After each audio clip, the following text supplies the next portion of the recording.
Most players who pick up a basketball have dreams of being able to play professionally in the NBA. If you're successful in the AAU circuit, it could greatly increase your odds of this becoming a reality. In this video, I'll be answering 4 key questions which will eliminate much of the confusion around AAU basketball and help players understand why the AAU season is arguably the most important stretches of basketball for an aspiring collegiate and/or professional basketball player.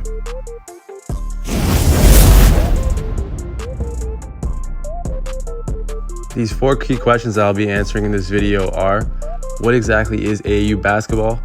What are the different periods and what do they each mean? What are the main benefits of AAU basketball?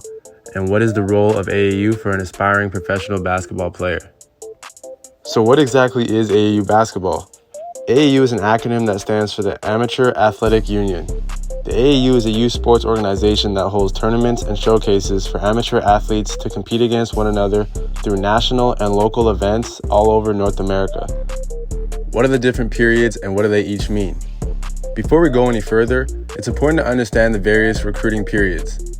Let's take a look at the NCAA recruiting calendar to give you a better idea of how it all works. Arguably the most important period in NCAA recruiting is called the live period, and there are 4 of them in a calendar year. 2 in April and 2 in July. As you can see, they aren't very long periods of time either. There's a total of 6 days in April and 10 in July. During these times, coaches are able to watch prospective recruits compete and visit their high schools.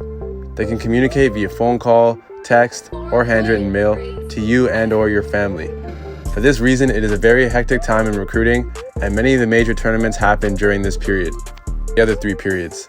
Let's start off with the dead period. During this period, coaches cannot have face-to-face contact with prospective recruits or watch them compete and/or visit their high schools. They can, however, write to them via letters, emails, etc., and call the prospect and/or their family. The quiet period is usually when unofficial and official visits take place, since communication between recruits and coaching staff are allowed during this time on college campuses. I'll touch more on unofficial and official visits in a bit. Coaches still cannot visit the schools of their recruits or have in-home visits during this time. Let's quickly discuss what an official visit and an unofficial visit are. An official visit is a visit to a college campus in which any, if not all of it, is financed by the school. It's usually reserved for top recruits, and if you're asked to come on an official visit, that is a great sign. An unofficial visit is a visit to a college campus in which the recruit has to finance their own expenses, such as transportation, food, etc. Another period that holds a lot of significance is called the signing period, which is when players are able to sign a national letter of intent.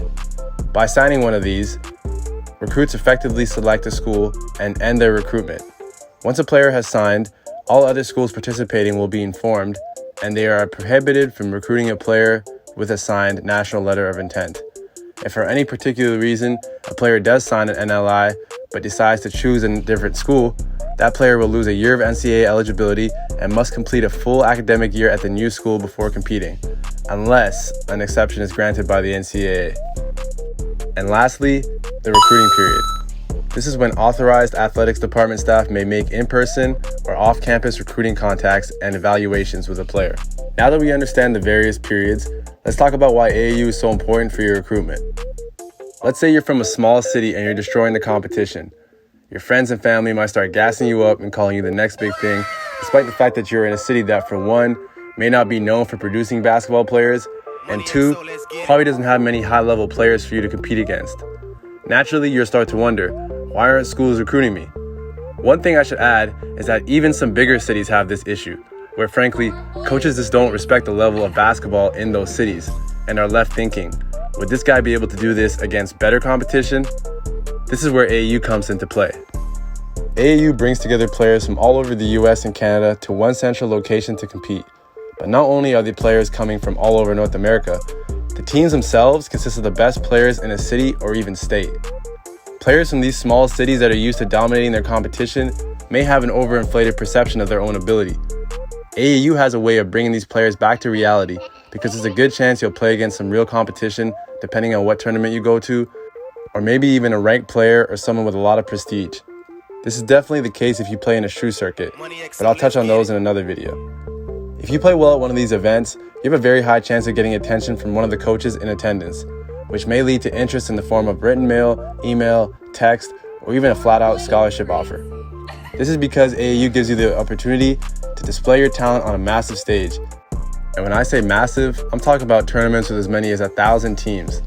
This is in case you think I just made that up. For this reason, you will literally see hundreds of coaches at some AAU events, whereas at your local high school game, you'd be hard-pressed to even see one. This is because if it weren't for AAU, coaches would have to fly or drive to high school games all over the country, which would cost them significantly more money and time, and they love it for those reasons.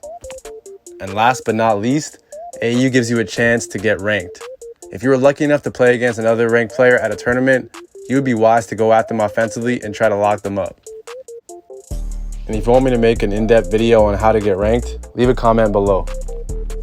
What is the role of AAU for an aspiring professional basketball player, you might ask? Having a successful AAU career is the equivalent of having a very good job resume in the job world. You are literally competing against thousands of other potential candidates for limited spots. The difference being that you will get presented with scholarships to play for the best colleges rather than the best job opportunities, which will bring you one step closer to being an NBA player.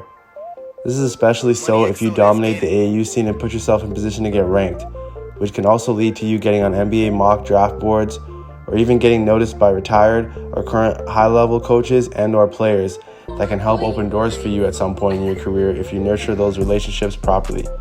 The opportunities are endless. Therefore, it is vital that you play the best you can to give yourself the best chance at giving yourself a shot at going to the NBA. I hope this helped bring some understanding to how important AAU is for your basketball career. If you have any questions, leave them in the comments below so I can answer them, and I may even make a video on your question. Subscribe and follow me on IG and TikTok at OutTheMudBball for much more content. And stay tuned, we got a lot more coming.